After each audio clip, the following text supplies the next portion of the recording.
estamos trabajando mucho en la Fundación, en lo que es la gestión del cambio y la innovación, y del formato del año pasado del Fórum hemos traído del exterior la 9ª edición del Global Innovation Summit. En el desayuno anterior ya se los comenté, pero estamos trabajando digamos, con muchos equipos que están colaborando siempre con esa visión de convocar a voluntarios para que nos ayuden en la generación de contenidos. Lo hacemos, somos 3 socios en esto, estamos en los socios locales, somos el INTI, hoy está con nosotros Javier Ibáñez, el presidente del INTI, gracias por acompañarnos. Nosotros y a nivel internacional el dueño del formato, que es la Global Federation of Competitiveness Councils, ¿no? Reúne los consejos de competitividad de todo el mundo, así que ya sabemos y tenemos confirmada la venida de un contingente de 150 personalidades del exterior, ¿sí? Son expertos de competitividad y expertos de innovación.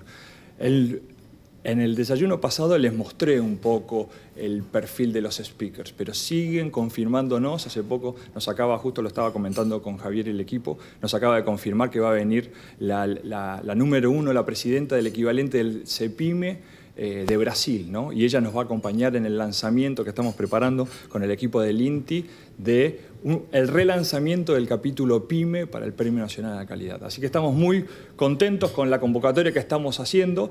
Ustedes saben, además, conseguimos el patrocinio del B20.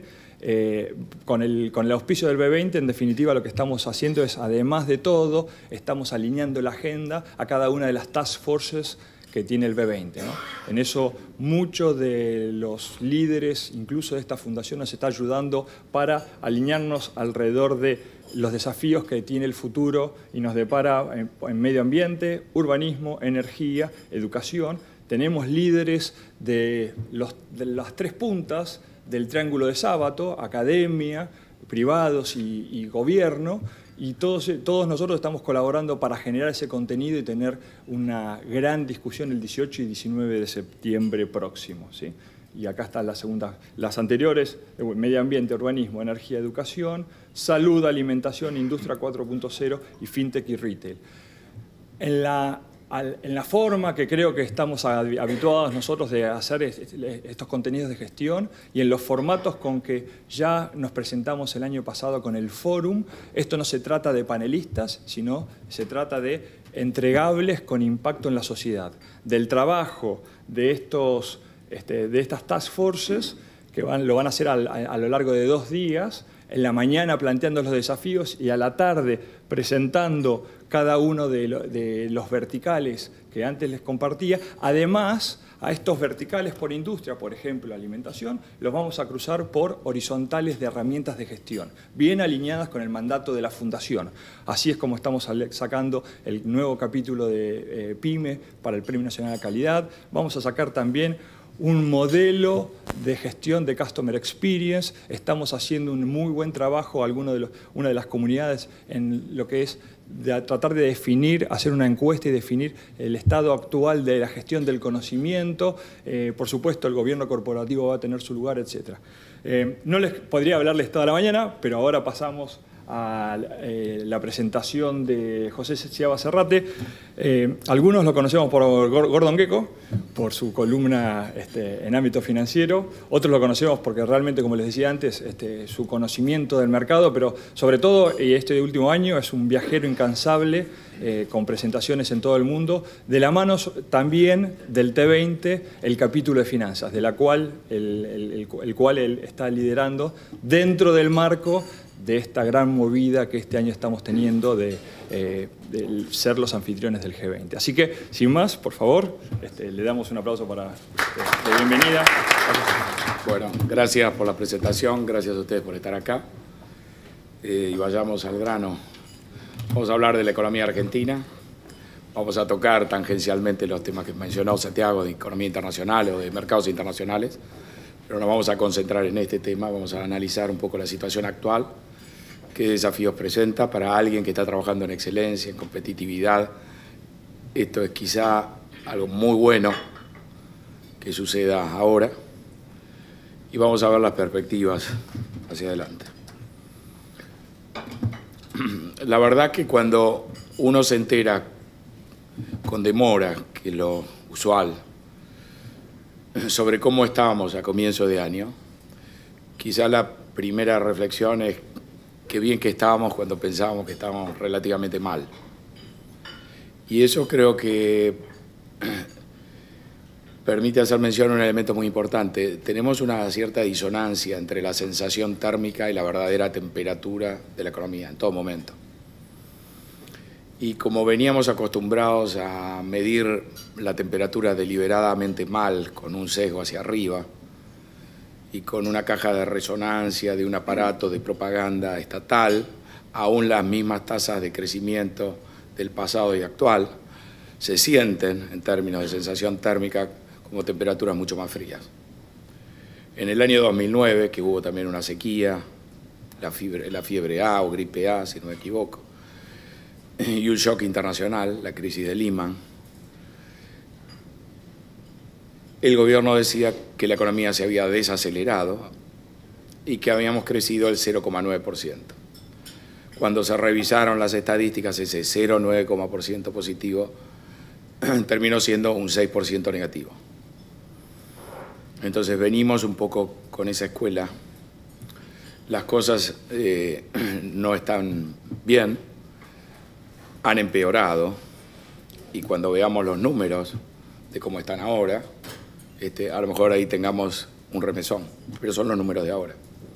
Y a principio de año estaban bien, y eso es bueno cuando uno entra en una crisis, a diferencia de la que nos dejó más marcado, que la del 2001, que fue el remate final de un proceso de agonía muy lento que arrancó en el 98, con la crisis en Brasil y demás. Entonces, si bien todo esto es reciente, es historia. La economía estaba creciendo al 3,6% en el primer trimestre, al 3,8% en el cuarto trimestre, trimestre que se coronó con el episodio del 28 de diciembre, donde la jefatura de gabinete avanza sobre el Banco Central para sacarlo de los planes que tenía, porque esos planes estaban metiendo a la economía en un terreno muy complicado, las tasas eran muy altas, etc. Después nos dimos cuenta que estábamos creciendo al 3,8%. Y el crecimiento de actividad es importante, pero más importante es notar que el crecimiento de empleos está bien medido, pero digamos, ahora tenemos cierta confianza en que las estadísticas por lo menos se hacen con buena voluntad. El empleo está creciendo al mismo ritmo, lo cual es muy llamativo en un periodo donde hay un avance tecnológico muy grande, los costos laborales en Argentina son muy altos, etc. La economía estaba creciendo enero-marzo de este año al 3,6% interanual y la inversión estaba creciendo al 18%. Esto no lo podemos llamar lluvia de inversiones porque sabemos que es una especie como de aspersión, algo así, pero es un número importante. Así estábamos, ya no estábamos más así, eso está claro. Ese es el gran cambio. Ahora, si ustedes leen los diarios, las quejas, y digamos, todos los reclamos que forman parte importante de la sensación térmica, quizá pierden de vista esta situación. La recesión, que oficialmente recién se le emitirá, digamos, partida de nacimiento, cuando uno tenga por lo menos 2 trimestres de contracción, empieza supuestamente en abril, con una caída, la primera que registra el indicador de actividad económica mensual, que es una proxy del PBI que publica el INDEC, que mostró una retracción del 0,9%. Pero esa retracción es básicamente una caída del 30% de la actividad agrícola, es la sequía de la cual no teníamos un número preciso, pero obviamente sabíamos hace tiempo que había ocurrido. Si uno quita la sequía de los números de abril, la economía todavía está creciendo al 2,8%. Pero este es el impacto más fuerte. Los números de Ferreres, que son buenos, son privados, se parecen en el largo plazo a los oficiales, tienen datos ya de mayo, y en la serie desestacionalizada que permite, tomando ciertos riesgos, comparar mes a mes, en abril hubo una caída del 5% y en mayo hay una caída adicional del 0,5%. Ya en mayo en esos números estamos capturando el efecto de la crisis financiera, de la volatilidad, de la turbulencia, como lo llama el gobierno, pero si esto es turbulencia, crisis no sé qué será. Digamos, esto ya es una crisis cambiaria importante. Ha tenido un efecto, el efecto es negativo, pero el efecto es, por lo menos en los números de mayo, digamos, sensiblemente menor al efecto de la mera sequía, que si el tiempo, no sé, es medianamente favorable, sabemos que se va a corregir el año que viene.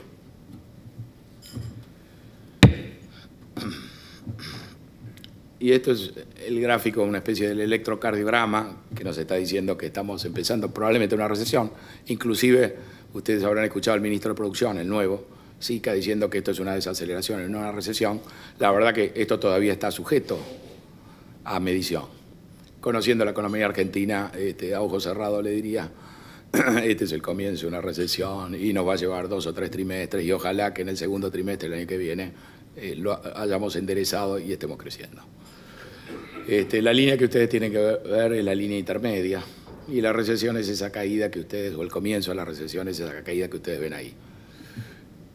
No parece nada grave, no es nada grave, va a ser más grave porque sabemos que hay un parate y ese parate todavía no lo hemos computado y porque todavía no podemos cantar victoria en el terreno más complicado que es el de la estabilidad financiera.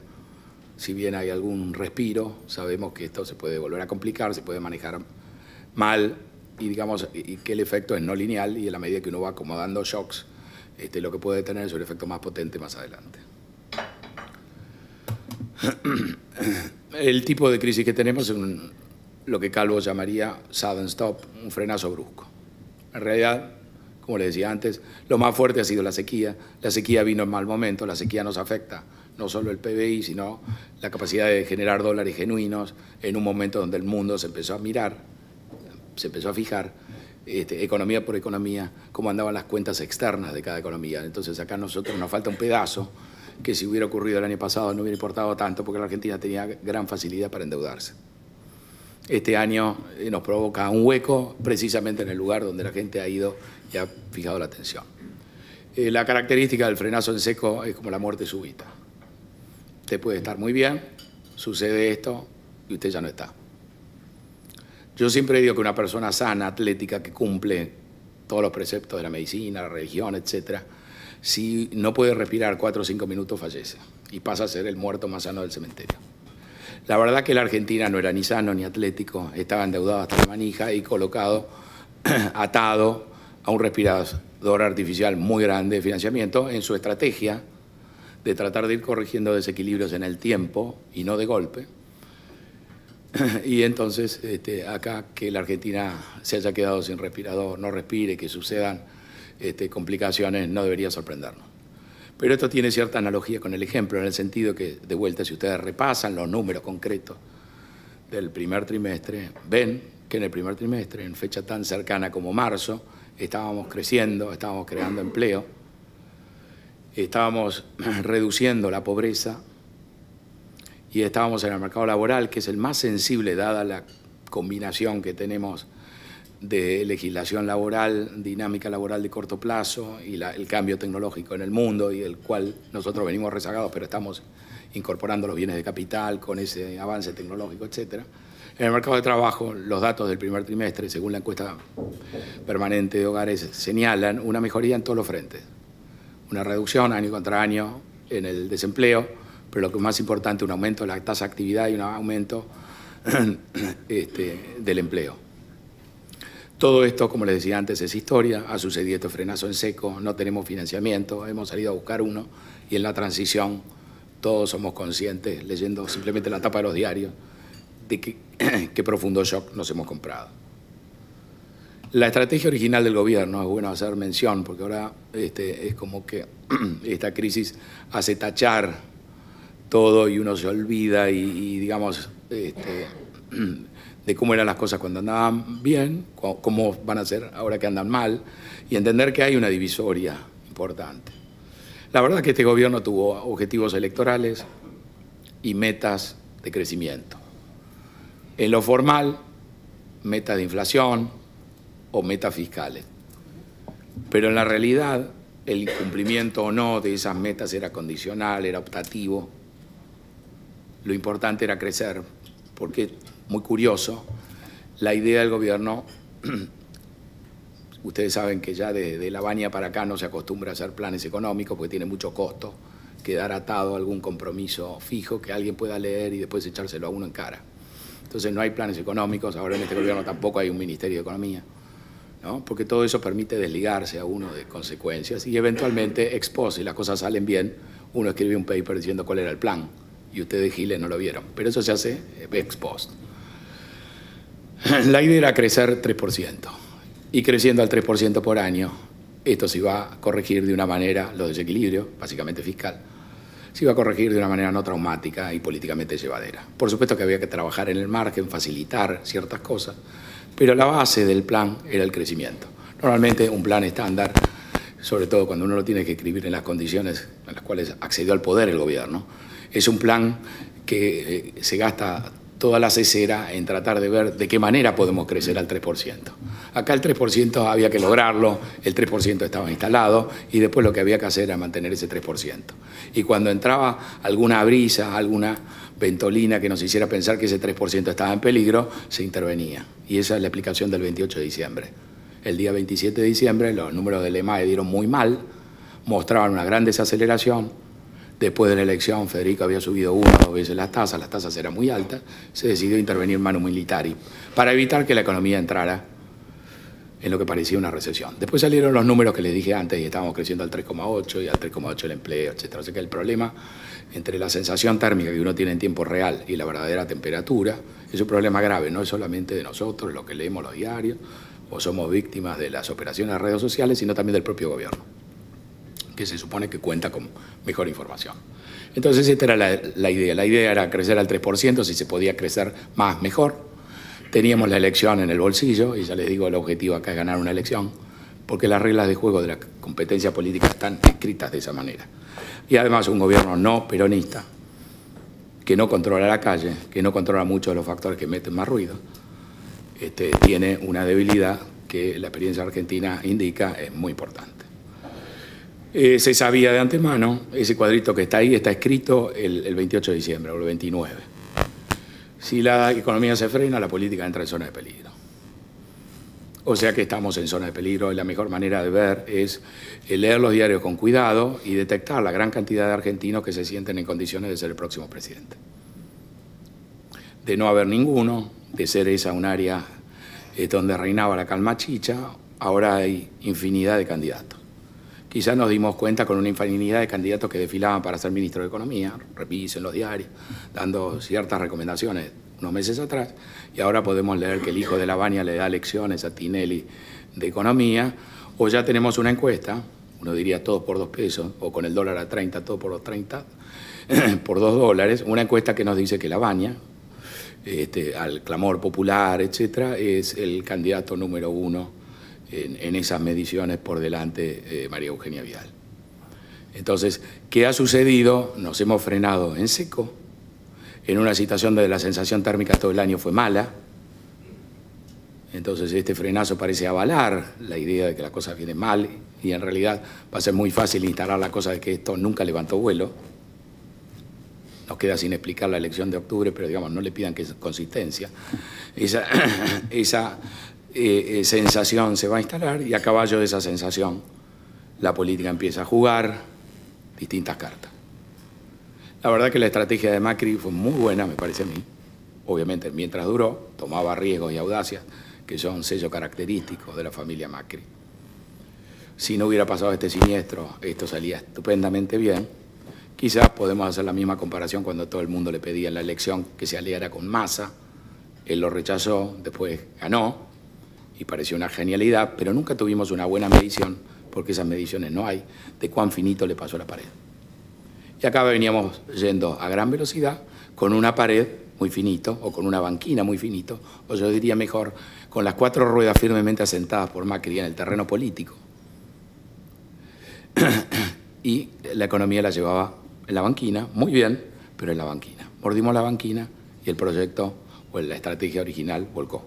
La estrategia era bastante sofisticada, creo que tomó en offside a todo el sector político, fundamentalmente porque el PRO, o Cambiemos, básicamente el PRO que controla Capital y Provincia de Buenos Aires, apuntó a un electorado que a priori no era el suyo, que es el de los pobres, que es el electorado tradicional del peronismo. Y lo hizo con una estrategia novedosa. El peronismo necesita a los pobres, los tiene contentos, los necesita pobres y contentos. Y el PRO armó una estrategia dirigida también a los pobres y donde instaló, sin cortarles nada, ningún plan social ni nada, la idea aspiracional, tradicional de la política argentina, o de la historia argentina, de los inmigrantes argentinos, de que uno era clase media, o por lo menos podía acceder a la clase media. Entonces, el gasto social ha sido un capítulo muy importante y la obra pública se ha dirigido mucho a infraestructura, sobre todo en el Gran Buenos Aires, Metrobús, uno podría llamar esto el efecto Metrobús, pero en realidad es un plan nacional de hábitat que apuntaba a gastar en los segmentos más rezagados de votantes que no son del PRO, muchos de ellos en el Gran Buenos Aires, y ahí es donde el PRO o el gobierno avanzó mucho. Por el azar, por la suerte o el cálculo de tener como gobernadora a María Eugenia Vidal, con una imagen mediática muy potente. Esa combinación el peronismo lo saca de la cancha, porque el peronismo, sin hacer pie en la provincia de Buenos Aires, es una liga de gobernadores de provincias más bien alguna mediana, la mayoría relativamente chicas y atrasadas, y además muy susceptible a que este plan uno lo llame Belgrano y lo replique en las provincias del interior. Así que esto venía muy bien, venía con reducción de la pobreza. Estos son los datos que se produjeron o que vimos de mediciones de pobreza e indigencia después del crecimiento del cuarto trimestre, que fue al 3,8, y que lo que muestran es la lectura de pobreza e indigencia más baja de los últimos 15 años, con la salvedad del último tramo del gobierno kirchnerista, que decidió no estigmatizar más a los pobres y los dejó de contar. Así que esto era lo que estaba instalado, esto es lo que estaba funcionando bien, con una dosis de apalancamiento y de leverage muy alto, y lo que salió mal es que precisamente tuvimos un shock en esa parte. Este es el Macri Pros electoral del año pasado, diciendo en entrevista a Longobardi, en la CNN, si no me equivoco, que si cumplimos este sendero de bajar sistemáticamente el gasto público y el déficit fiscal, la economía no va a estallar. La verdad que estamos en ese sendero y esto estalló igual porque hubo un cambio afuera que modificó la tolerancia de los inversores a este nivel de riesgo o a este nivel de financiamiento de la Argentina. Pero la idea Macri siempre la tuvo clara, como buen empresario, de los riesgos que estaba tomando apalancándose tanto. Aún así, cuando le sobró un peso, por ejemplo, cuando hizo el blanqueo, ese peso lo volvió a invertir en el terreno político, con la reforma histórica, y el año pasado, cuando le sobraron más de un peso, y se reunió con los gobernadores, repartió esa plata y le dejó una tajada muy grande a Vidal, 40.000 millones extra este año y 60.000 para el año próximo, que le aseguraban casi un triunfo apoteósico a la provincia de Buenos Aires. Podía haber tomado una decisión distinta y, de hecho, esta crisis lo va a llevar a que esa plata que se iba a llevar Vidal, los gobernadores y todo lo demás, haya que no gastarla y aplicarla a cumplir, digamos, una meta más rigurosa de déficit fiscal. Yo no les voy a hacer toda la historia, pero uno debería citar acá lo que fue la reforma previsional, los problemas de diciembre. Sobre todo la dificultad para sesionar en el Congreso, ese triunfo agónico en el Congreso, juntando a los gobernadores y haciéndolos votar a favor del gobierno, previa foto, que marca un contraste nítido con lo que fue el final de la Rúa, cuando de la Rúa llamó a los mismos gobernadores y los gobernadores se fueron a inaugurar un aeropuerto de la mano de Rodríguez Sá. Pero también hay que ver esa protesta en la calle, el cacerolazo que vino después y sobre todo la pieza que faltaba. Y la pieza que faltaba eran los saqueos. Porque ya sabemos, le pasó a Alfonsín, le pasó a De la Rúa, que ahí es una metodología bastante sencilla. Ahora ya los saqueos no se pudieron cerrar. Pudo haber cacerolazos, que no hace falta incentivarlos mucho, fueron bastante genuinos si uno quiere. Pero no hubo saqueo, y no hubo saqueo porque el peronismo ya no controlaba antes. Ya no controla la provincia de Buenos Aires, la policía de la provincia de Buenos Aires, el reparto de los planes sociales, muchas cosas han cambiado. Entonces, ahora que nos fuimos de vuelta a la banquina, que tenemos un shock, etcétera, eso es un dato muy importante.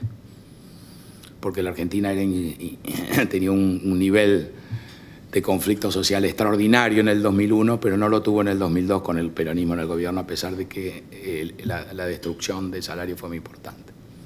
Entonces, esta parece ser una Argentina con más gobernabilidad, en cierta medida, porque Macri ha trabajado mucho, como les decía antes, en la contrapartida de lo anterior, reforzando la base de poder político. Esto debería incorporar también esa decisión extraña de expulsarlo o semi-expulsarlo a Monzó, de entronizar un gobierno básicamente con la idea de que la elección estaba ganada, basada en Macri, Marcos Peña y dos controllers, Quintana y Lopetegui, el resto era tropa. e inclusive a la hora de pensar cómo se iba a repartir el poder, las listas, etcétera, había dificultades que hicieron que los radicales, Carrió, etcétera, armaran esto que fue el prolegómeno de la crisis. Esta rebelión a la granja en el sentido de decir, no, el ajuste de tarifas es muy fuerte, no podemos pagar eso, etcétera. Por supuesto que esto fue una excusa, o si quieren, un pequeño empujón, y hay que empalmarlo con el 28 de diciembre, con los episodios de la reforma previsional, etcétera. Este era el año para reforzar el ajuste fiscal y de hecho es lo que el gobierno ha estado haciendo. Y para evitar el tipo de crisis que tuvimos. Probablemente aún si hubiéramos hecho un poco más, la crisis hubiera estado igual, porque lo que cambió de manera trascendente es la visión sobre qué va a pasar con las tasas de interés, qué va a pasar con la necesidad de financiamiento de los jugadores marginales, ahora que Estados Unidos bajó los impuestos y tiene necesidad de Estados Unidos de financiarse en gran escala. Pero esto es bueno tener en cuenta que las coaliciones, que esto es una coalición de gobierno o una coalición electoral que gobierna el PRO, que es un partido muy chiquito, circunstancialmente aliado, acarrió a los radicales, podría cambiar la alianza, así como ha cambiado de ministro y así como va a tener que cambiar el plan económico.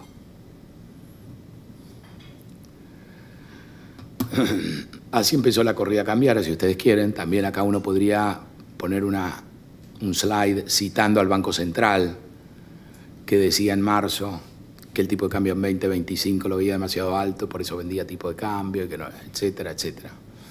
En 2025 para el Banco Central ya la devaluación se había producido porque en noviembre estaba por debajo de 18. Cuando en esa época el Fondo Monetario realiza la evaluación del artículo 4 y publica su informe, dice que el tipo de cambio, según sus modelos, está atrasado entre 10 y 25%. Entonces esto empieza con dos jugadores que se levantan de la mesa del EVAC, Sturzenegger les da salida, se van con 1.500 millones y eso es una señal realmente muy potente. Así empezó con un incidente que hoy parecería pequeño. El Central después volvió a vender, el dólar se escapó en 20.80, estos son titulares de los diarios simplemente para recrear eso, digamos, la sensación térmica. La tasa subió 400 puntos y llegó a 32.75, ayer estuvo arriba de 60. 60. LEVAC, y la curva de LEVAC, los plazos cortos, todo arriba de 50. ¿No? Después hay algún alivio, no sé qué diablos anunciamos ahí, bajó el dólar a 22.28, digamos ya 22 parecía barato. Después Argentina produce, digamos, una jugada muy importante, yo diría trascendente. Sin esto la dinámica no tendría control. Y es básicamente este acuerdo con el fondo que nos dice de manera práctica para qué sirven las relaciones internacionales. Argentina toca el timbre del fondo, me imagino, digamos, Caputo, que es el hombre encargado de traer plata, y mientras Caputo fue al exterior y trajo plata, acá no hubo problema. El problema fue cuando no pudo traer más plata. El 4 de enero él se apresura, hace una emisión de bonos en el mercado internacional, coloca 9.000 millones de dólares de bonos a distintos plazos, al costo histórico más bajo. En esa velocidad de Caputo ya estaba la semilla clara de la detección de algún problema en ciernes. Y sobre todo en el comportamiento posterior, esos bonos nunca se pudieron digerir todo el año, yo diría desde fines del año pasado, cuando uno miraba los rendimientos que el mercado le exigía a la deuda argentina, veía un ascenso. Y uno veía un ascenso marcado del riesgo país, aun cuando los titulares y los comentarios pudieran no ser muy negativos, pero eso fue un rasgo permanente. Entonces me parece que ahí, viendo este comportamiento, después Caputo apeló a una estrategia que uno podría llamar fly bondi, digamos, de dejar de colocar afuera y volcarse al mercado de cabotaje. Pero el problema del mercado argentino, que es un mercado muy pequeño, no tiene espaldas para digerir mucho tiempo una demanda de este nivel. Entonces, en algún momento el gobierno habrá pensado, tenemos que tener un plan B, y el plan B era ir al fondo. Y en menos de un mes se fue al fondo y se consiguió un acuerdo firmado y después se consiguió los desembolsos. Y se obtuvo un acuerdo, piensen, la oposición podría pensar que justo a Macri, que es un hombre de suerte, le ha tocado un fondo peronista, porque este fondo ha gastado mucho en Argentina y este fondo además en este acuerdo con Argentina ha incluido una cláusula social que dice que si la cosa se complica mucho se levanta la meta del déficit en 2 décimas siempre y cuando se asigne al gasto social, que es el gasto que no va a caer según el programa. Entonces Argentina viene con la sorpresa de que en vez de recibir 435% de su cuota, cierra un programa por 1.110% de su cuota de 50.000 millones, que nos podrá parecer poco en esta ida y vuelta, pero realmente es una cifra muy grande en un programa que si uno lo examina en principio, si uno cumple, es desembolsable en toda su magnitud. De esos 50.000 hemos recibido 15.000, uno diría ha sido lo mismo que nada viendo la cotización del dólar, pero claramente no es lo mismo que nada. Esto es realmente muy importante, por más que lo que estamos viendo ahora es que uno pisó el freno y hay una distancia de frenado y todavía no hemos frenado. Pero este es el elemento que va a hacer que el freno genere tracción y en más o menos metros o más o menos centavos de cotización del dólar lo va a empezar a estabilizar. Un elemento clarísimo de la complicación es las veces que Caputo ha dicho tenemos la plata suficiente para cubrir el financiamiento del gobierno hasta el último día de mandato de Macri, dijo alguna vez, lo cual es, si Macri gobernara muy poco tiempo sería cierto. Digamos, nadie entabla una conversación máxima en el mercado financiero diciendo que con eso le alcanza la plata. Solamente uno lo dice cuando uno pierde el trabajo, cuando uno está realmente complicado, es decir, acá rige el dicho español, dime de qué presumes, te diré de qué careces. Y el problema para Argentina es muy claro, el programa financiero argentino era 30.000 millones de dólares, pero ese era el programa financiero neto. Eso supone el rollover de las amortizaciones, la renovación del dinero que ya está prestado, que vence y uno lo vuelve a renovar. Si es así, lo nuevo son 30.000 millones. Si no es así, el programa bruto del año pasado, por ejemplo, eran 92.000 millones de dólares. Y si uno neteaba, cosa que se puede hacer en condiciones de calma, no necesariamente si la cosa se complica, si uno neteaba las obligaciones entre agencias del sector público, el programa era de 75.000. Es decir, frente a la pregunta repetida, al comentario repetido, si el programa alcanza o no alcanza, esto depende crucialmente de qué capacidad tiene uno de estabilizar, de generar confianza, aunque sea en un umbral mínimo, como para renovar los vencimientos que se producen. La corrida siguió, el viernes pasado teníamos el dólar cerca de 30. Uno podía pensar que Sturzenegger tiene mucha o muy buena formación académica, pero no conoce o no sabe cómo se maneja el mercado. Obviamente el Banco Central tiene más empleados que Sturzenegger, el directorio tiene gente que ha manejado fondos, el directorio de Sturzenegger lo tenía Damián Reidel, por ejemplo. Pero entonces cuando viene Caputo uno dice, bueno, acá llega un trader, alguien que conoce el mercado, conoce a los jugadores, etc. La verdad que el viernes pasado Caputo parecía haber perdido todo su conocimiento porque el mercado lo zarandeaba de la misma manera que Sturzenegger, o yo diría más. Con 4 o 5 millones operados el dólar había subido un peso entero y la gente tenía los pelos de punta. Ahí también uno tiene que aprender algo.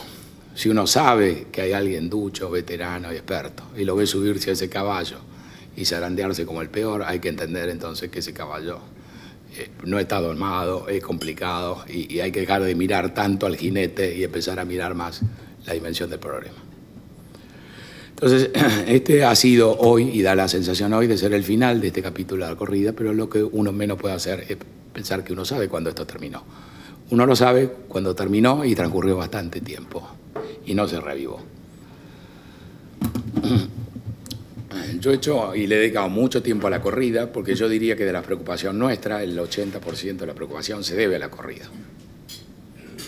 Que si mañana el dólar ustedes lo ven al pasar en 20, ustedes van a pensar que esto se arregló.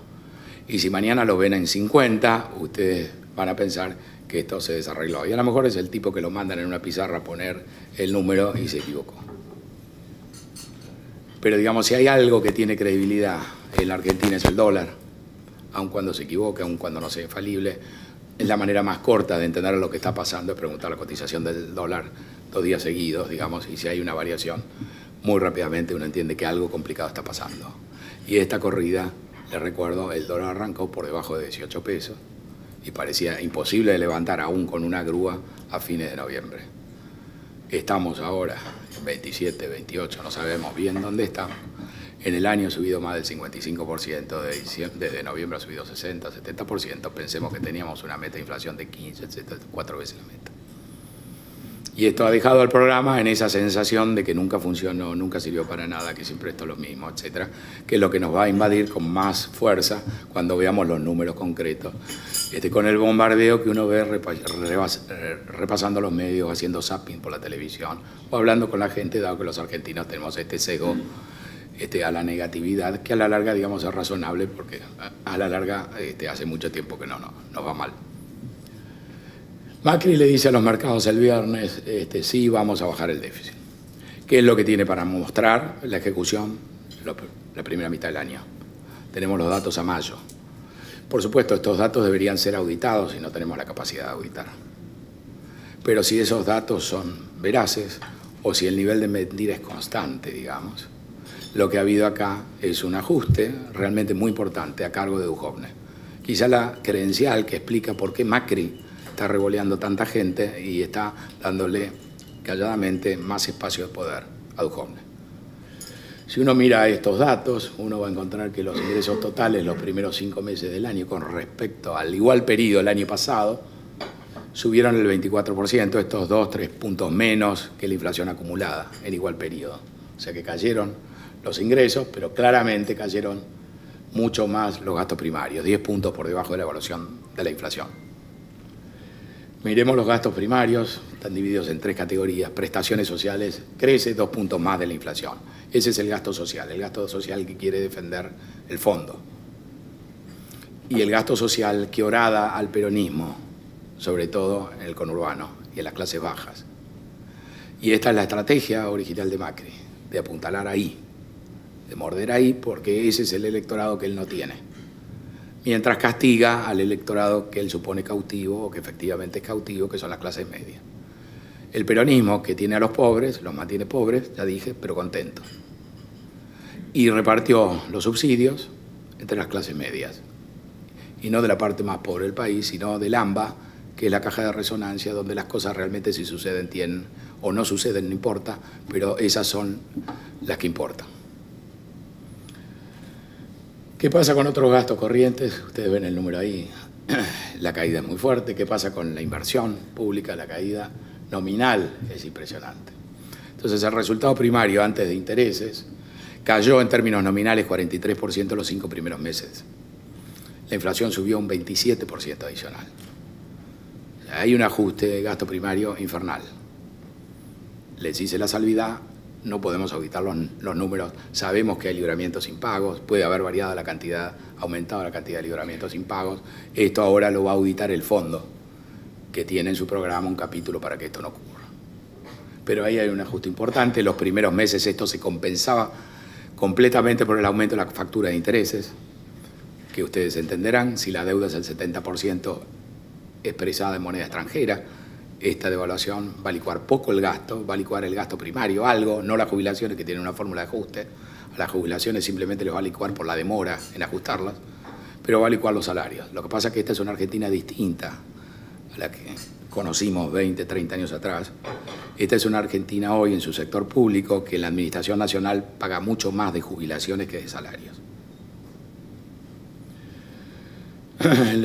Hoy en día, si uno mira el resultado financiero total de la Administración Central, da esa caída nominal del 1%. Pónganle 27% de inflación y ahí hay un ajuste importante. Este ajuste es el ajuste que estaba haciendo el gobierno y que hubiera quizá en otras condiciones sido más que suficiente. Un ajuste no muy comunicado, porque la estrategia del gobierno es ensartarte y hacerte hablar un poquito de más y después mostrarte los números y deteriorarte de paso un poco la credibilidad y otro poco no gastar pólvoras en chinomangos, o si hay que gastarlo, elegir bien los momentos. Y la verdad que como este año no se votaba nada, era mejor mostrar esto quizá de una manera más contundente más adelante. El tema es que esto solo no va a alcanzar.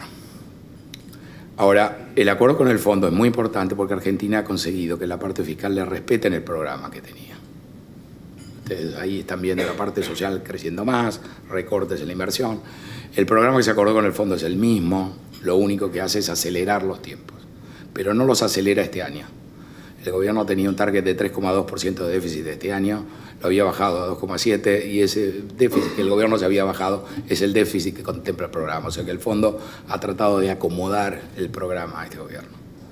Y un dato muy claro es que no va a haber fondos si este gobierno cae y viene otro gobierno. Eso es muy importante para cualquiera, perdónenme la repetición, que gobierna. Ya sea presidente, intendente, gobernador, maneje una empresa, un kiosco o una familia. Todos esos jugadores que tienen que administrar algo y que tienen que dar la cara y mantener un día a día, ninguno de ellos está a favor de patear y hacer volar todo por los aires. El que no tiene nada para perder o el que tiene mucho para perder es distinto. Entonces ese es el programa que se está ejecutando. El viernes Macri dice: el mercado quiere saber si vamos a cumplir, y vamos a cumplir. Obviamente no es la primera vez que él lo dice, lo repite. No lo debería decir él, porque acá estamos hablando de algo muy técnico, lo debería decir un ministro con credibilidad. Y esa función no está, y la está tomando riesgosamente él. Esto lo debería decir un ministro, que si no cumple se pueda ir y venir otro. ¿No? Y cuando ustedes veían las acciones, el riesgo país, el valor del dólar, esto es lo mismo que hablarle a la pared, ¿no? Porque eso es lo que típicamente sucede en una corrida. En una corrida no van a ver a nadie en posiciones muy elegantes, ni de nadie van a tener alto valor de sus habilidades. Eso vendrá después de la corrida, pero en el medio de la corrida, no. Esta es la nueva hoja de ruta, dado que no se conoce el plan económico. Lo que sí se conoce es el compromiso tomado con el fondo, y eso es lo más parecido a un plan económico que podemos analizar.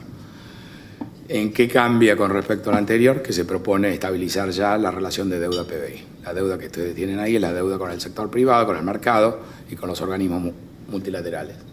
Y se va a estabilizar en los niveles que alcanzó este año, con una factura de intereses relativamente alta en proporción al PBI, más que lo que pensaba el gobierno cuando pensó su programa original. Estas son las metas fiscales, las anteriores que tenía el gobierno y las posteriores, las que surgen del acuerdo.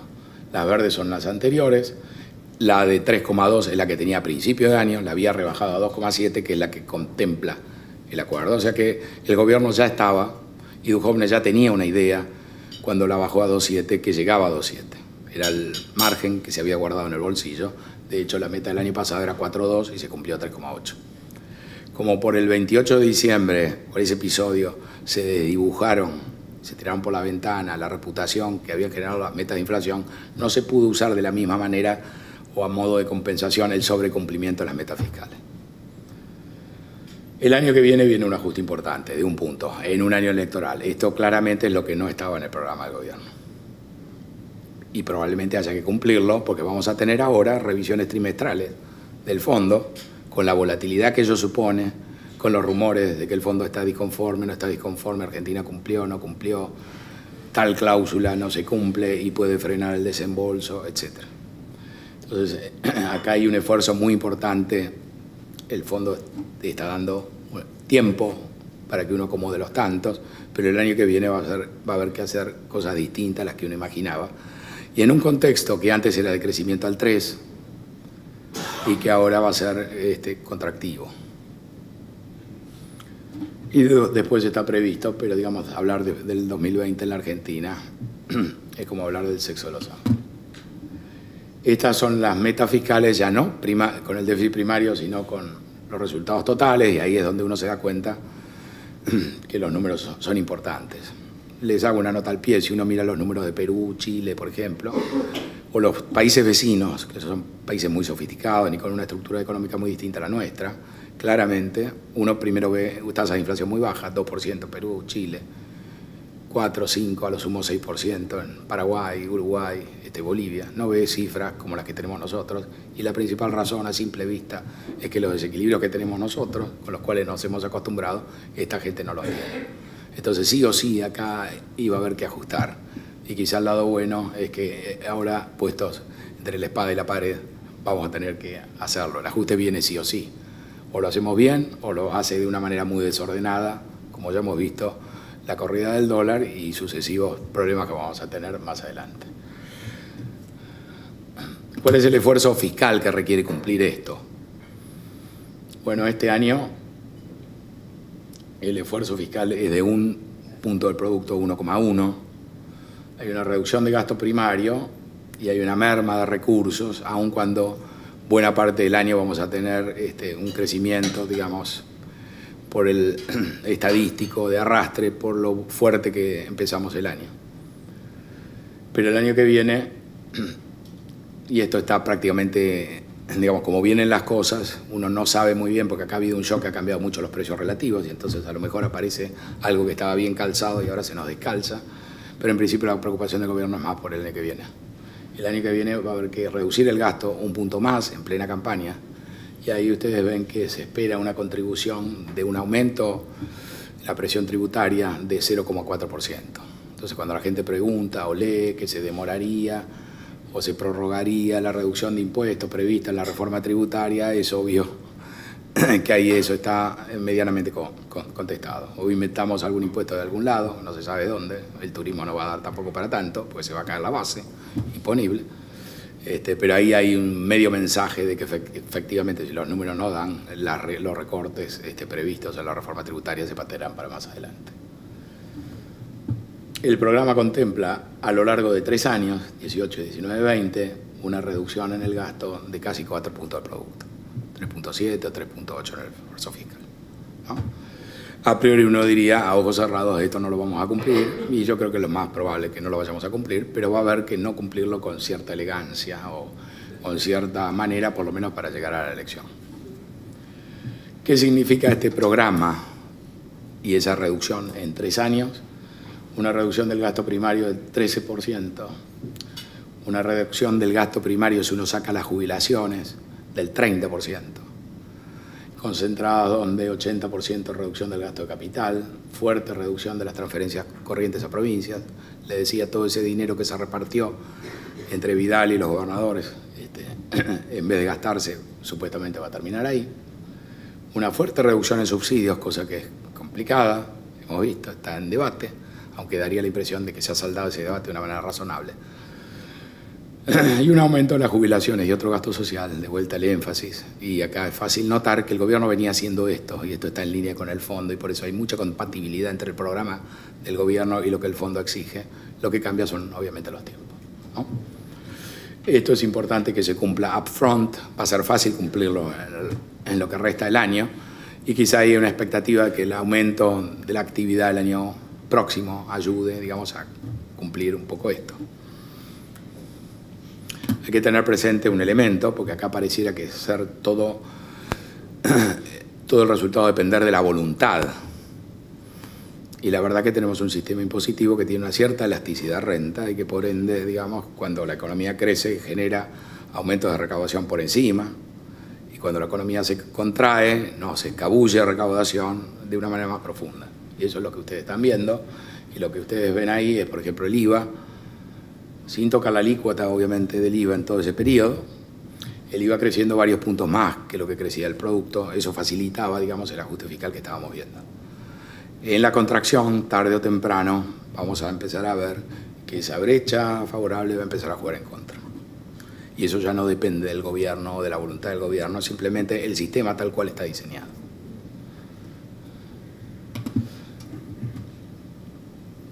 Vayamos a en una primera etapa a ciertas conclusiones o ciertos elementos que es importante citar. Teníamos un programa gradualista, teníamos un desequilibrio muy grande. El gradualismo consistía simplemente en financiar la corrección en el tiempo de esos desequilibrios, con una lógica política de que si esto se hacía de manera traumática, por más buena voluntad, a lo mejor uno terminaba sin cumplir su mandato, o con dificultades que lo hacían inviable, o con algo que no se dice pero que es bastante lógico. Un gobierno que entra y no sabe ni dónde están los timbres que hay que tocar para pedir café, difícilmente puede arrancar con un programa que lo enemista muy fuertemente con la propia administración. Y la verdad que viendo casos de políticas más específicas, es muy claro que a veces uno apuntaba para un lado y lo que había que hacer era otra cosa y había que corregir o había que cambiar gente, etc.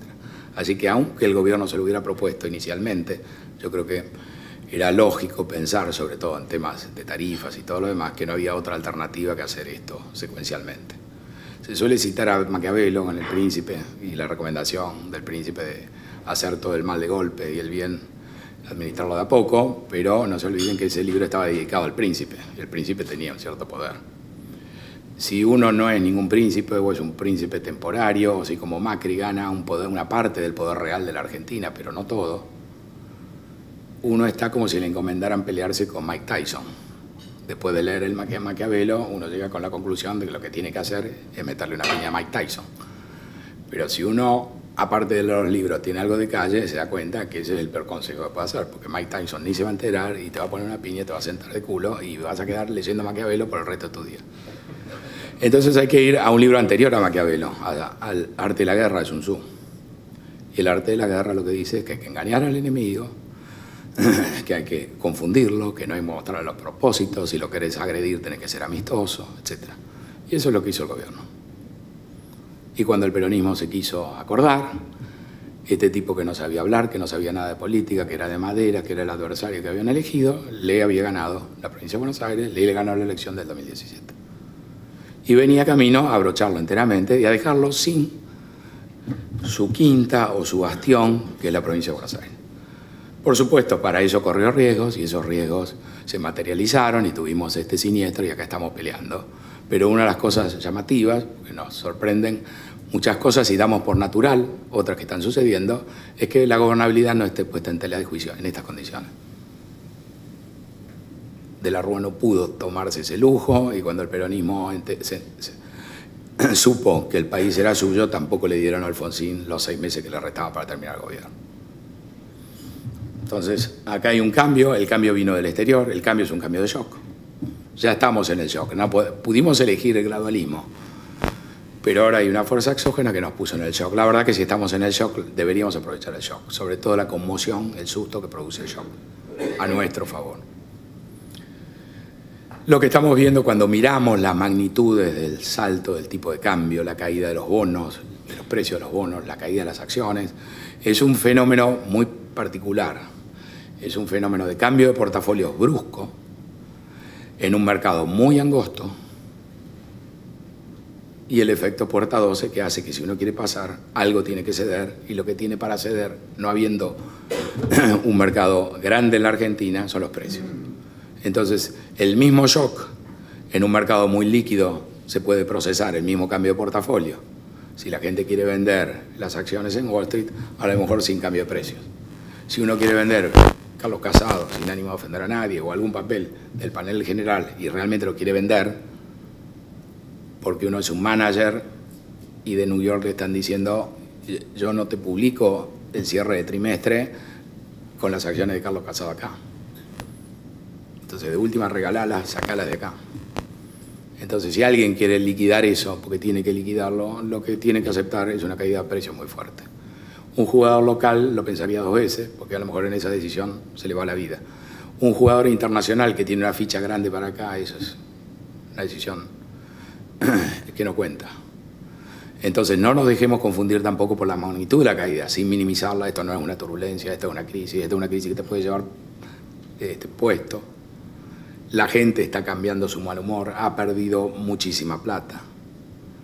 Tu base de apoyo se siente decepcionada, tu propio discurso, si lo relees, todas las promesas que hiciste están desmentidas y todavía están frescas, todo eso es válido, pero no perdamos de vista esto, el tema del overshooting, porque esta es una corrida muy especial, muy particular, muy distinta a las que tenemos en la memoria, en varios sentidos. Uno de esos es que precisamente gran parte de la corrida ya se ha producido.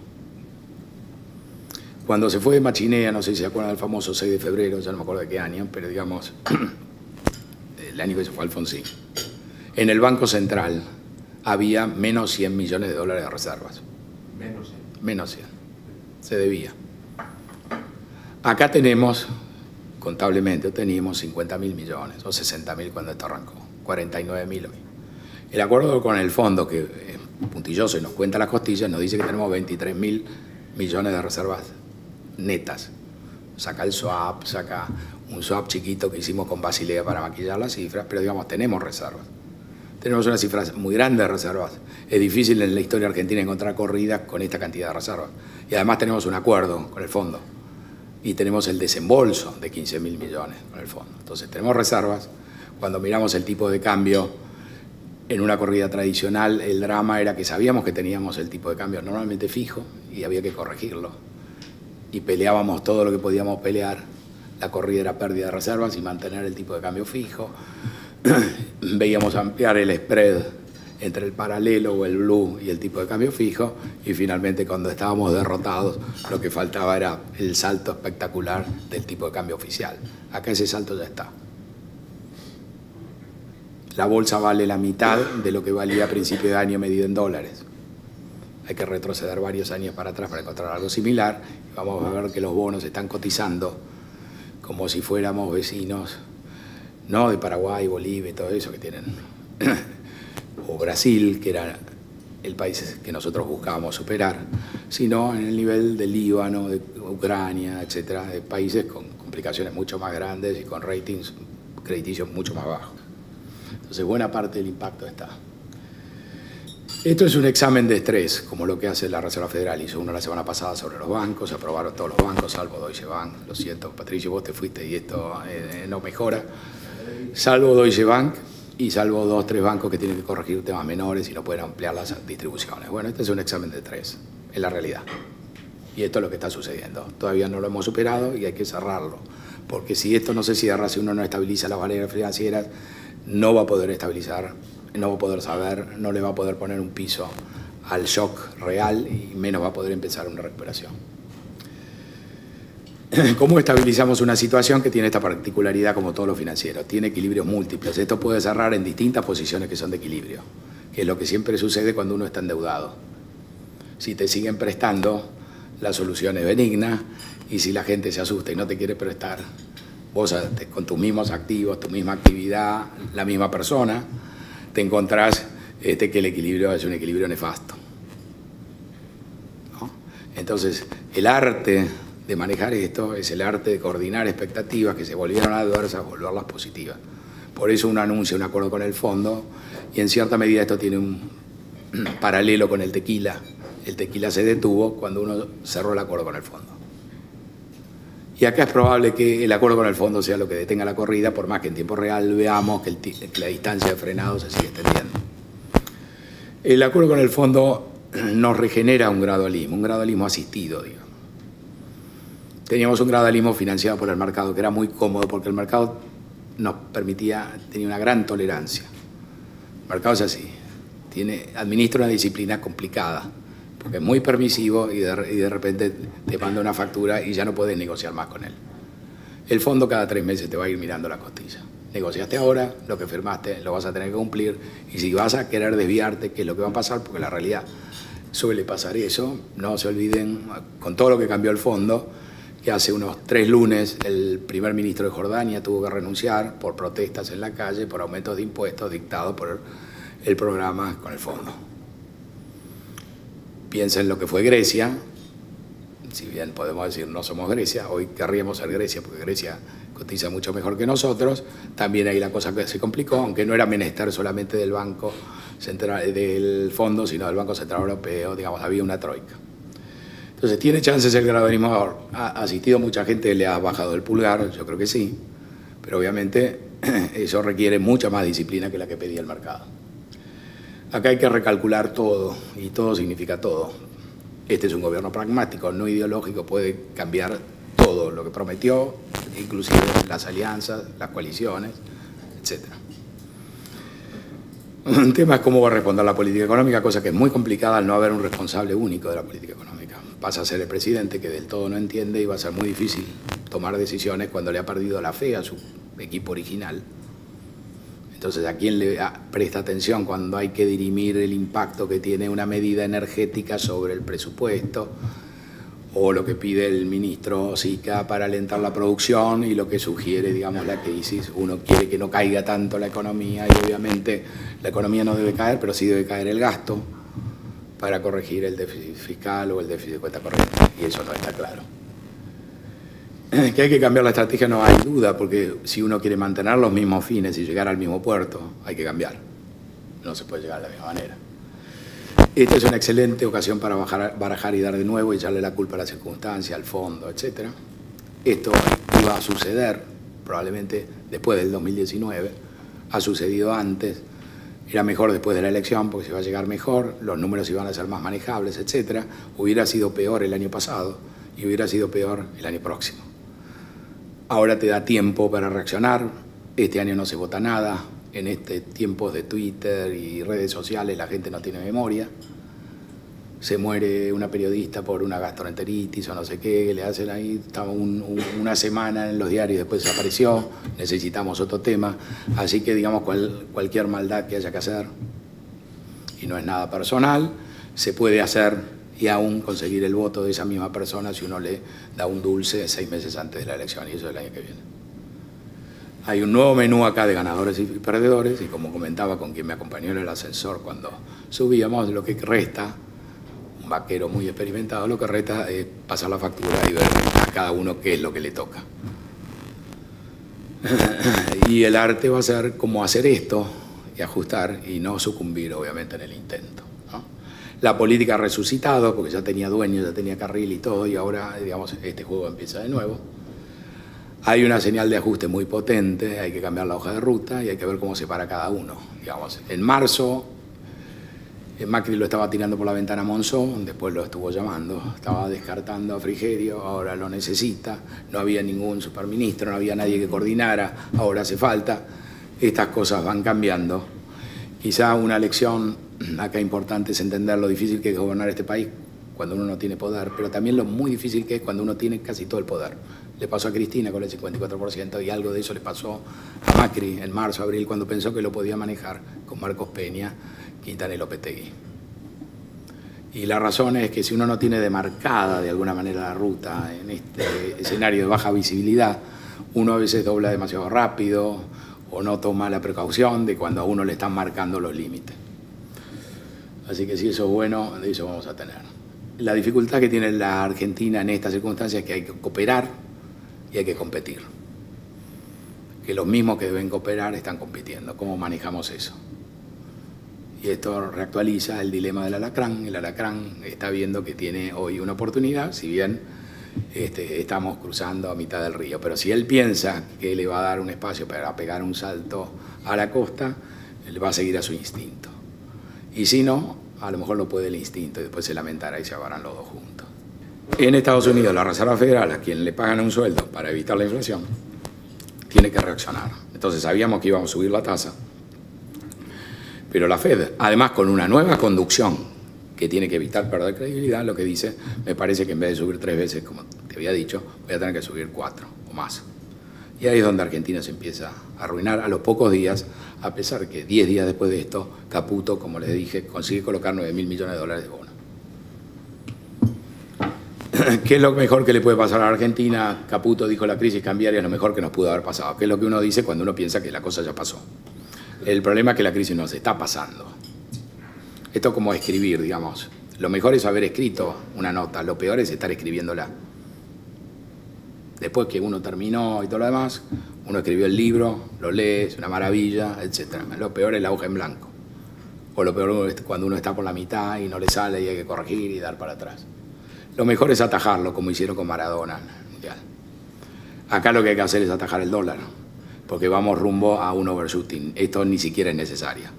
Si esto se descontrola, esto es un símil de la etapa Remel-Lenikov, que sabemos cómo termina y quién se lleva los beneficios. Después de un Remel-Lenikov viene una Baña. De Remel no se acuerda nadie, no tiene presupuesto para pagar encuestas, y la Baña ya está, a pocos días de esto, liderando supuestas encuestas, digamos, por delante de Vidal.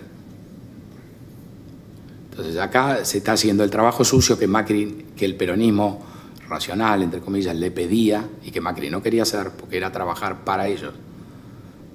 Era granjearse la antipatía, perder la elección de octubre de 2017, cortarle el pasto para que la gente dijera con el peronismo estábamos mejor, con Cristina, no, con no sé quién, y después le quedará servido en bandeja esto a los que vienen.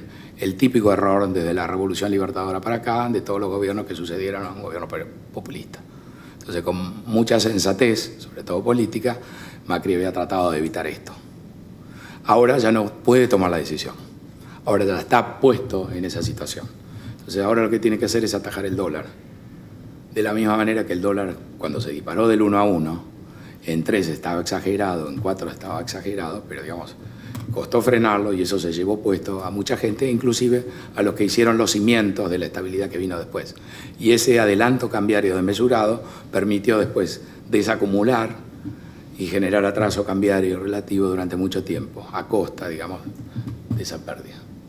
Esta es la gente que hizo la corrida en la Argentina, digamos, el Instituto de Finanzas Internacionales. No la hizo concretamente, pero digamos los primeros que dijeron, ojo, que la Argentina ha crecido mucho y Turquía han crecido mucho este último año la cuenta corriente y van a tener dificultades, bla, bla, bla.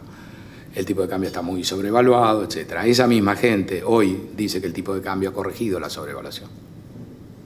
Así que si seguimos avanzando, si bien lo que importa es el tipo de cambio real y eso finalmente va a ser el resultado de cuánto se ajusta el tipo de cambio nominal y cuánto la inflación, y esa segunda parte no la sabemos, ya estamos con la devaluación hecha, si corregimos o manejamos las cosas sensiblemente. Y lo dicen los que nos armaron el short o los que alentaron esto, porque esto es un club de bancos comerciales y de financistas, ¿okay? Que tuvieron mucho éxito en la Argentina, en Turquía y en varios otros países. Vamos rumbo al overshooting cuando vemos un río país de 600 puntos. Citábamos a Deutsche Bank. Deutsche Bank tiene un instrumento que surge de la nueva regulación post-Lehman, que es una acción preferida, pero que tiene una cláusula automática que dice que si el banco merma su capital más allá de un cierto umbral, ese instrumento se convierte en capital automáticamente. O sea que eso es una cañita voladora cuando el banco tiene alguna dificultad y como les dije el año pasado, la semana pasada, el banco no pudo aprobar el examen de estrés. La semana pasada este activo, se llama COCO, Contingent Convertible, rendía 9,8%. La Argentina en ese barrio donde está, con Ecuador, con Ucrania, con el Líbano y con Egipto, en vez de estar, digamos, ahí alrededor de Brasil, que era nuestro target, está rindiendo la parte larga, la parte que ustedes ven ahí, muy en los mismos niveles o niveles muy similares al convertible contingente de Deutsche. En parte porque el mercado es pequeño, aunque el mercado de bonos ya no es tan pequeño, las acciones sí, no. Y en parte por lo que pudiera pasar. Mucha gente deduce de esto que el mercado está diciendo que Macri no cumple el mandato, etc. La verdad que primero uno ve los precios, las tasas y después uno saca las conclusiones. Y que lo que estamos viendo es un cambio de portafolio y como hablábamos con Patricio también, obviamente dada la dinámica, un armado de posiciones shorts cortas con Argentina que aumenta esto de manera temporaria. Si la Argentina rebota y rebota fuerte, las posiciones cortas va a haber que cubrirlas, comprarlas y eso va a hacer que la recuperación sea un poco más rápida y fuerte. ¿Se puede hacer algo para frenar la corrida, dado que es lo que hay que hacer? Nada funcionó. La verdad que la orden muro de Sturzenegger de 5.000 millones en 25 pesos frenó la corrida. Y esto fue antes de terminar de conocerse, que se había firmado con el fondo, sin saber que nos iba a dar 50.000 millones. Digamos, tenemos problemas de arquitectura muy serios, pero esto es un problema de plomería. Hay que cerrar la canilla, básicamente. Entonces podemos llamar a arquitectos, ingenieros, etcétera. Lo único que necesitamos para calmar la pelota y después ocuparnos de los problemas es cerrar esta canilla. Y esta orden sí, esta manera de operar funcionó. El problema es que con el fondo pactamos algo que hace hincapié en el tipo de cambio flexible y entonces a lo mejor requiere renegociar o ver este punto técnico y la verdad es, según me dicen, que al nivel superior de los economistas que cerraron el acuerdo con el fondo hay un inglés que es un fanático de la libre flotación y al que hay que convencer es a ese. ¿Qué activo tenemos gracias a que se acudió tan rápido al fondo? Es que el sistema financiero está intacto. Y si hubiéramos demorado en eso, era la pieza que iba a caer y las complicaciones hubieran sido mucho más grandes. Medidas como la que vimos esta semana de subir los encajes no se hubieran podido hacer si los depósitos se hubieran evaporado. Tenemos en realidad en el sistema en pesos un doble sistema. Un sistema muy especulativo que invierte en LEVAX y un sistema bancario tradicional de depósitos que no busca tasa, porque ha tenido tasas claramente muy bajas de depósitos transaccional o de gente que no lo lee los diarios o vaya a saber qué vicio o problema institucional tiene que dejar la plata ahí. Y la plata en pesos ha seguido ahí. Se podía haber ido la plata en dólares, etcétera. No sucedió. No sucedió en el peor momento. Si no complicamos esto, probablemente no suceda. Esto rige también para las LETES, que en el fondo también se pueden ir, que suman 15.000 millones más 30.000 de depósitos. Uno podría preguntarse dónde salen los pesos, porque los dólares no los regalan. Para comprar un dólar hay que tener 30 pesos, o 28, o 27. Si el sistema financiero no perdió los pesos. De dos lados. Uno, que la demanda de dinero ha caído fuertemente. La gente se arregla con menos dinero y los pesos que le sobran los ha ido a comprar. Pero esto no es una corrida minorista, por suerte. Este es un movimiento más bien institucional del mercado mayorista. Y el problema que tenemos es la montaña de Levac. Y a lo que estamos asistiendo es ese derretimiento de la montaña de Levac. De ahí salen los pesos. Por eso los pesos están ahora, o la Levac a 60 de tasa, etc. Por eso las ofertas de canjearlo por un bono dual o por las LETES ahora, etc. Es ese derretimiento el que nos ha puesto, o sea, deuda de muy corto plazo, que Sturzenegger tomó diciendo, pero yo tengo el activo disponible, cosa que es verdad. Las Levac van a generar un resultado cuasi-fiscal superavitario, porque los hemos licuado, les hemos partido la cabeza. Teníamos 50.000 millones de dólares en Levac, hemos comprado algunas pocas y el resto se ha licuado, porque el tipo de cambio era menos de 18 y ahora es 27 o 28. Y lo que estamos haciendo es manejar eso. Hay un aspecto raro del acuerdo con el fondo, que la verdad que no lo entiendo, lo doy vuelta y no lo entiendo, porque el fondo exige, a la par del ajuste fiscal y todo que es razonable, en este momento mejorar la hoja de balance del Banco Central y cambiar una letra transferible, etcétera, si nadie pierde el sueño por la letra intransferible que tiene el Central, ni por el patrimonio del Central, que ha sido negativo todo este tiempo y a nadie le preocupó. Eso nos puede meter más ruido del necesario o más esfuerzo del necesario para corregir esto. Obviamente, una vez que lo cumplamos, nos vamos a quedar con un Banco Central más sólido, vamos a tener instrumentos para intervenir, etcétera. Pero en el medio parece una sobrecarga excesiva. Pero este es un problema muy importante. Y les cito esto porque si no manejamos la corrida, si esto se va para el diablo realmente, uno de los puntos que va a haber que atacar, ya con menos diplomacia, va a ser este, y movilizarlo y estirarlo a largo plazo. Y otro, como les decía antes, esta sucesión de Remes y Lavagna va a ser claramente, si el tipo de cambio sigue subiendo, tarde o temprano poner retenciones y hacerse caja fuerte con una caja que uno pueda cobrar con una buena cosecha el año que viene. A precios que deberían ser mejores, hoy los precios están cayendo muy fuerte. ¿Cuál es el problema hoy? Que sabemos que este juego arranca de vuelta, la estrategia que teníamos no nos alcanza, hay que cambiar cosas. Y el gobierno no define. Postergarían la reforma tributaria por cumplir con las metas del fondo. Bueno, leyendo el acuerdo del fondo uno entiende que va a haber que aumentar 0,4 puntos el aporte de los impuestos el año que viene en términos de PBI, y uno de los lugares más lógicos donde esto puede salir más fácil, porque todos esos impuestos que hoy se están cobrando desde ahí de postergar esto. Pero el gobierno no lo ha definido. La compañía de energía cree que en Macri extenderá los subsidios al gas de la luz. El cambio de Aranguren por Iguacel ha generado esta iniciativa.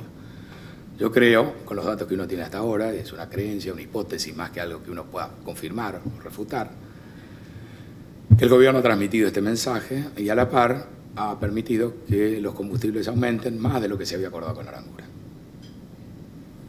Lo cual parece sensato, porque en el fondo, si acá lo que tenemos es un problema de cuenta corriente, es un problema que estamos gastando de más, no necesariamente la economía se tiene que contraer. El exceso o el problema de cuenta corriente es más gasto que producción, y producción igual a ingreso. No deberíamos disminuir el ingreso, la producción, si pudiéramos. Lo que pasa es que la estructura de la economía argentina es tal que tenemos capacidad para vender autos. Si cae la demanda en la Argentina, los vendemos en Brasil. Si caen en Brasil y en la Argentina, aún teniendo la capacidad, no lo podemos vender con rentabilidad en ningún otro mercado. Entonces ahí sí tiene que caer la producción, lo que cae la demanda. Entonces, la devaluación sí tiene algo bueno, facilitar ese ajuste, en el sentido que cambia los precios relativos, eleva los precios de los transables, y la energía la estamos importando, podríamos importar menos o podríamos exportarla a precios más altos, vamos a tener más inversiones, si se ratifica un marco razonable para este segmento. Y esto es lo que está en tela de juicio, y esto es lo que probablemente haya que definir, y esto es lo que llevará más tiempo definir, dado que uno cambió de ministro. Con las retenciones vale lo que les dije, si esto realmente se agrava.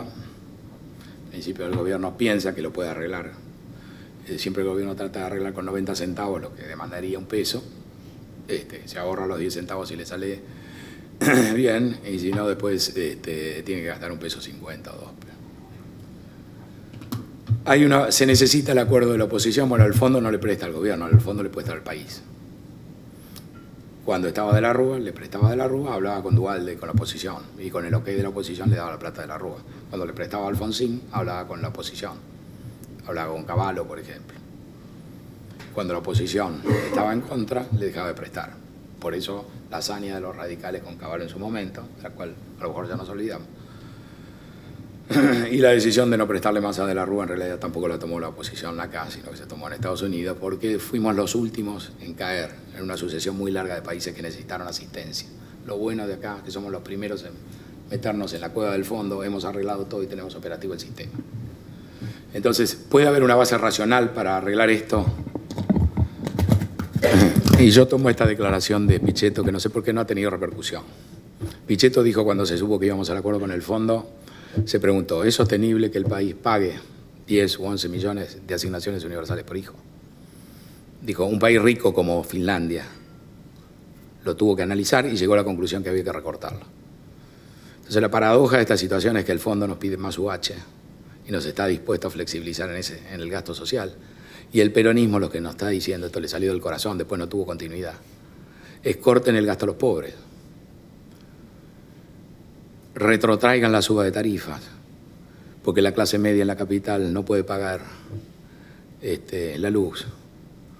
Y ahí es la lógica básica, digamos. Este es el gasto que hace Macri para robarle el electorado al peronismo. Este es el gasto que le va a decir el peronismo, sobre todo si no tiene una capacidad de acción para desplazar al gobierno, y entonces tiene un horizonte como el del gobierno en octubre del año que viene, le va a decir, yo te acompaño con el gasto, con el ajuste, haz el ajuste, que es lo que le pedía Massa, Lavagna el año pasado. Haz el ajuste, lijate, esmerilate con el ajuste, vamos a una elección, te gano porque vos haces el ajuste, las condiciones no están bien, y una vez que te gano recibo un país ajustado y podemos hacer peronismo y vuelve la alegría de vuelta. Entonces hay una base racional, si uno lo piensa, para que los dos partidos se pongan de acuerdo. Y es básicamente que podemos ir entonces a una lucha en mejores condiciones electoral el año que viene. Pero esto es demasiado sofisticado, digamos, para nuestro país. Si bien estas son declaraciones concretas que hizo Pichetto. Entonces lo más probable, sabemos que el otro extremo es el extremo del Aracán. El dólar es el jefe de campaña del peronismo, dice Pañi. ¿De dónde surgen todas estas candidaturas? De ver que el gobierno no da pie con bola. No hay que hacer nada. Hay que dejar que esto corra y dejar al pasar algún comentario de lo mal que está la cosa, etc. ¿Por qué el fondo nos dio la plata si no podemos garantizar que la oposición va a ayudar al cumplimiento de esto? Porque el gobierno lo tiene que haber convencido al fondo de que no hace falta que el peronismo apoye. Esto está en línea con la idea de que si no hay presupuesto, usamos el presupuesto del año anterior. Yo prefiero dejar acá, que ustedes conversen, que vengan las preguntas y contestar después las preguntas. Yo no sé, estamos en realidad con poco tiempo. Estuvo muy interesante la presentación. Capaz que, Cachi, ¿tenés listos los micrófonos? ¿Sí? ¿Por qué no pasamos directamente a las preguntas y ya avanzamos? Si no, tenemos 9 minutos para llegar a las 10, a ver si podemos tomar 3 preguntas de las mesas y lo dejamos a José retomar el micrófono.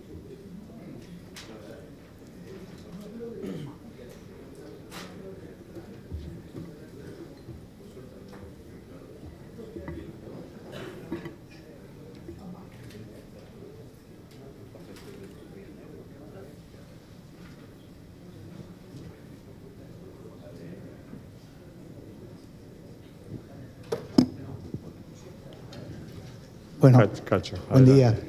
José. Mi pregunta es la siguiente, José.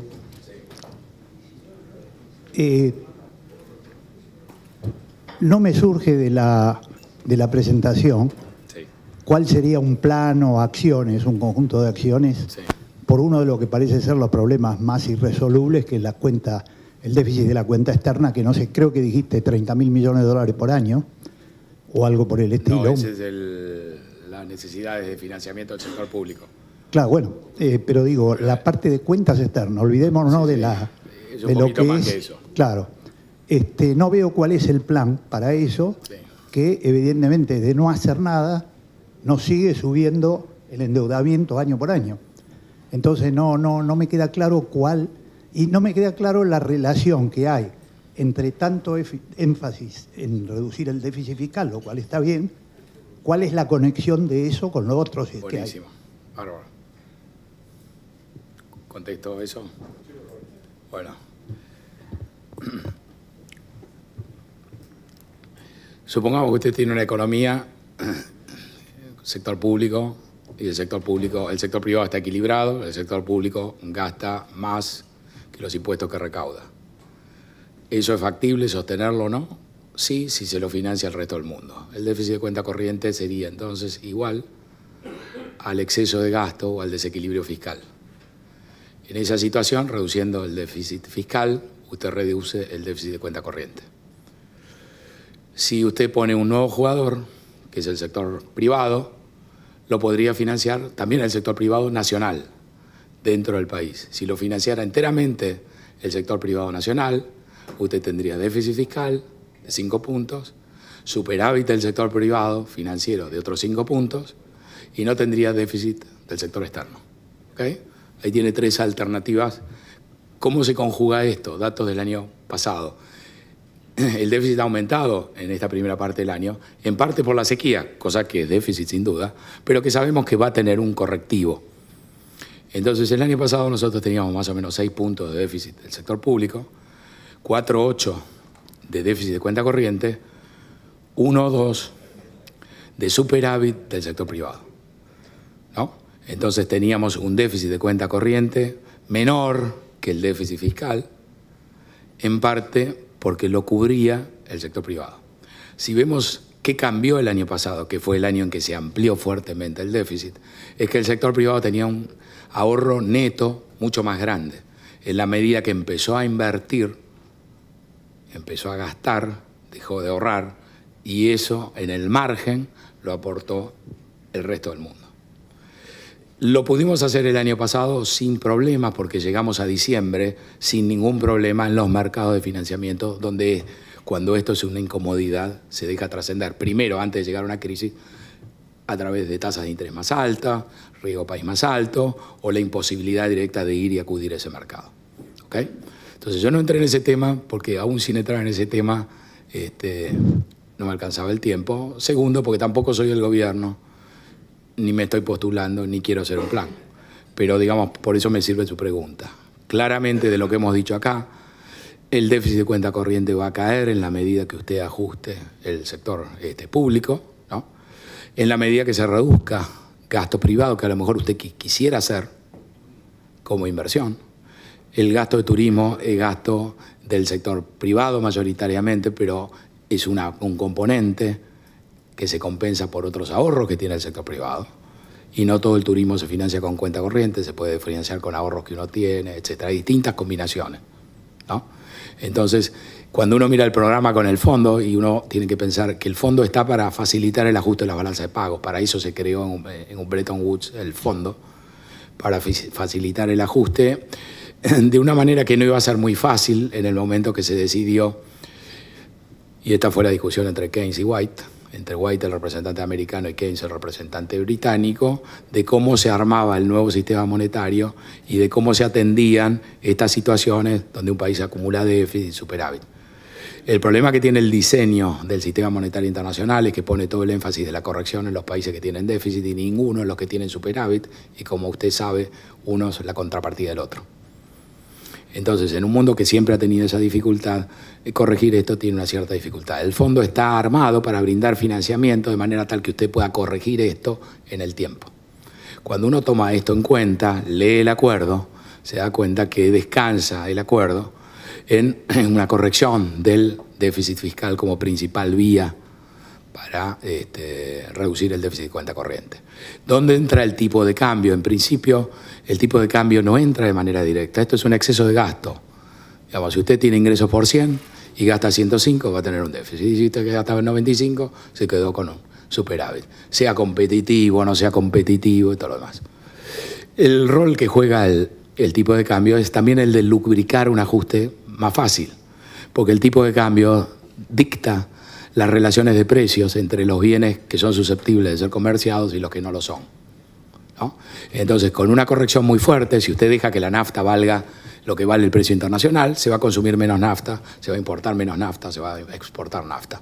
Por eso todas las soluciones de tratar de mitigar el impacto, de que no caiga tanto la demanda interna, tienen una lógica si usted lo que propone es suavizar el impacto, pero no tiene ningún sentido si usted quiere cristalizar o eternizar la situación que tenía antes. Y si lo logra, el problema es que usted va a necesitar todavía una devaluación mayor para afectar los precios de otros bienes fuera de lo que usted controla, de manera tal de que se ajuste el gasto, ¿no? Entonces ahí está el andamiaje. ¿Va a alcanzar esto o no va a alcanzar esto? Bueno, depende también de algo que no mencionamos, que es el cambio de las condiciones internacionales. Y ahí Trump es muy negativo. Me sacaron la presentación, ya había puesto en un apéndice 3 factores complicados del sector externo. Piense que el resultado de Brasil también va a afectar la disposición a invertir o no en la Argentina directamente. Estamos al borde de la elección, no hay candidato, insólito. Que hay una corrida contra todos los mercados emergentes. Nosotros somos el ejemplo más vulnerable, pero los fondos están saliendo de todos los emergentes por las mismas razones que salen de acá, porque se endeudaron, aunque fuera menos, aunque tengan un mercado interno más fuerte, porque es un problema de coordinación. Sabemos que los demás van a correr. Me puede gustar un país, yo me voy de emergente, porque sabemos que la categoría va a perder fondos por bastante tiempo. Esa es otra complicación. Segundo, la guerra de comercio. Uno de los rehenes que tiene más claro es el precio de la soja, que justo es un producto que para nosotros es muy importante, y el precio de la soja también está en el valor más bajo de varios años, ¿no? Entonces, en principio, vamos en una dirección, no tenemos plan económico para saber otros elementos, donde descansamos que el ajuste de la cuenta corriente va a ser rápido, lo dijo Duhovne, y donde corrigió más rápido es en el turismo. Las agencias de turismo de vender y vender se han encontrado que nadie llama a los teléfonos y los paquetes se están distribuyendo a precio irrisorio entre las propias agencias, los familiares, etcétera. Hay paquetes de 600, 700 dólares para sacárselos de encima. Entonces ahí turismo entró perfecto. Si usted se hubiera puesto una política gradualista de la tarifa, del dólar o del turismo, el ajuste hubiera sido más lento. Pero sabemos que con los combustibles no podemos ir a esa velocidad. Y en el otro impacto donde podemos tener respuesta rápida, que es en el agro, dependemos de un ciclo natural, eso va a ser muy potente, pero también sabemos que si la cosa se complica mucho, va a haber una decisión, que es la de aplicar retenciones, que le va a restar algo de potencia al agro, sobre todo porque los insumos los va a seguir pagando al dólar y el producto va a tener una merma si le cobramos retención. Pero ahí está la dinámica. José, el efecto Sí. sobre los salarios. Sí. Es decir, vos agarrás el dólar y Moyano va a decir que recuperó en total 25%, pero te metieron un ajuste en dólares respecto a los salarios importante. Sí, Eso tiene en razón. teoría, sí, claro. Eso en teoría le da a la Argentina una competitividad mayor. Lo que pasa es que la distancia de competitividad nuestra es tan grande que yo no sé si hay tipo de cambio que te lo compense en textiles o en todas esas industrias. Digamos, nosotros importamos mucho. El valor de las compañías que cotizan en dólares, el valor de las compañías que cotizan en la bolsa medido en dólares, les dije, cayó a la mitad. Así que no solo el salario cayó en dólares, todo cayó en los dólares, nos licuamos. Nuestro poder de compra en dólares se ha hecho trizas, ¿no? Y en el problema de competitividad, si lo miramos a nivel individual, es que nos hemos bajado el salario en dólares para ver si podemos vender algún producto a alguien que paga lo mismo en dólares, un poco menos en dólares, al que antes no le vendíamos, ¿no? Eso es así. Pretender indexar los salarios al dólar, digamos, no se ha pretendido nunca. Lo que venía funcionando era un sistema que los indexaba en pesos, con un leve rezago. No sabemos qué va a quedar de eso. Claramente este año va a haber una caída del salario medido real, aun cuando se terminen indexando más adelante, compensando las pérdidas. Y hay dos mercados laborales. Uno es el sector privado, que a su vez dependerá de distintas condiciones, y eso los sindicatos lo conocen, porque si la empresa está por cerrar, van a presionar menos, y si la empresa está en un sector que ahora tiene más utilidades, los trabajadores van a estar ahí para pedir un aumento mayor. Y tenemos un mercado que es el sector público. Y en el sector público va a haber un ajuste muy fuerte con la voluntad, dado que no se puede ajustar la planta, sino de manera muy lenta, con la voluntad de bajar el salario real del sector público. ¿Vamos a ser más competitivos por eso? No. Vamos a poder hacer negocios de educación, probablemente algunos, y en el largo plazo lo que no sabemos todavía es cuánto va a variar el tipo de cambio real. Eso va a depender de los ajustes posteriores. Con un plan de ajuste fiscal y menos gasto interno, vamos a corregir más el tipo de cambio real. Si queremos compensar a todo el mundo exactamente por la magnitud de la devaluación, vamos a estar igual que antes si lo logramos, y vamos a seguir necesitando otra devaluación. Bueno, tenemos el compromiso con ustedes de terminar a las 10, así por lo menos la mañana sigue rindiendo para muchos de nosotros que tenemos otras actividades. Estoy seguro que esto tiene a gusto a muy poco y tenemos muchas más preguntas, pero acá lo cerramos. Quizás podés contestar algunas cosas acá abajo, pero por favor, si me acompañan, agradecerle a José esta excelente presentación. Muchas gracias.